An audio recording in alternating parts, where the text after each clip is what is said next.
Doctor কিভাবে গলা কাটে। বিশ্বাস করেন, আমি এইমাত্র মসজিদ থেকে নামাজ পড়ে আপনাদের সাথে ভিডিওতে আসলাম। আপনাদেরকে আমি বলি, এই উদ্যোগটা নিতেই হবে। কারণ এই উদ্যোগটা যদি না নেওয়া হয়, সাধারণ বা গরিব মানুষ, অসহায় মানুষ কিভাবে ট্রিটমেন্ট পাবে। ভাই বোনেরা জানেন, আমি কালকে পপুলার হসপিটালে গেছিলাম একটা পেশেন্টকে নিয়ে। এখন তারা কিভাবে কি করে জানেন, প্রথমে আপনাকে দেখার জন্য 1000 ভিজিট নেবে, ভিজিট নিয়ে ডাক্তারের ভিজিট, ডাক্তার দেখবে কি হয়েছে, তারপরে শোনামিলা করে ডাক্তার প্রেসক্রিপশন করে যে তুমি ইকু করো। এখন ইকু করার পরে ইকু শেষে আবার ওই রিপোর্টটা ওই ডাক্তারই দেখবে, আবার তাকে আবার 500 টাকা দিতে হবে।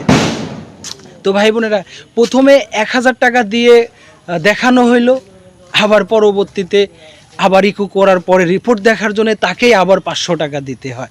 এটা কোন নিয়ম ভাই? দেশটা কি একদম মগের মুলুক হয়ে গেছে? আমাদের ভাই বোনেরা, সাধারণ মানুষ কিভাবে ট্রিটমেন্ট পাবে?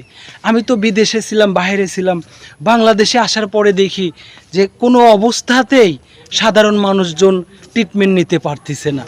কত মানুষ আছে টাকার অভাবে ঘুরে চলে যাচ্ছে। তো ভাই বোনেরা, আপনাদেরকে বলি, আমি রায়হান, ছোট্ট মানুষ, কিছু কথা বলতেছি। আপনারা যে যদি কেউ ভালো কেউ ভিডিও দেখে থাকেন বা সাধারণ ভাই বোনেরা যারাই দেখে থাকুন, এটার প্রতিবাদ জানাবেন। কারণ অসহায় মানুষ কি দেশে ট্রিটমেন্ট পাবে না? আমি তো কালকে হসপিটালে থেকে এসেই আমি আমার মাথায় কাজ করতেছে না যে আমি কোন দেশে আছি, কোন দেশে জন্ম নিছি।